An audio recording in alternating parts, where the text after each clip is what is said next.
एक क्षण डोळे मिटा आणि अशी कल्पना करा, आज स्वामी तुमच्या घरी आलेत.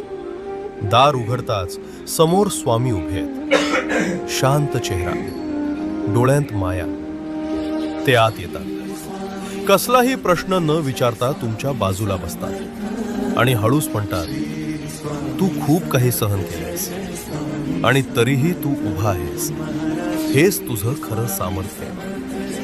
जे तुटलं ते तुला कमकुवत नाही तर शहाणं बनवतं. जे झालं नाही त्यासाठी स्वतःला दोष देऊ नकोस, कारण योग्य वेळ नेहमी योग्य उत्तर घेऊन येते. स्वामी तुमच्याकडे शांत नजरेनं पाहतात आणि पुढे म्हणतात, आयुष्य तुला तोडायला आलं नाही, ते तुला घडवायला आलंय. त्या एका क्षणात मन हलकं होतं, श्वास शांत होतो आणि आत कुठेतरी नवी उमेद जागी होते.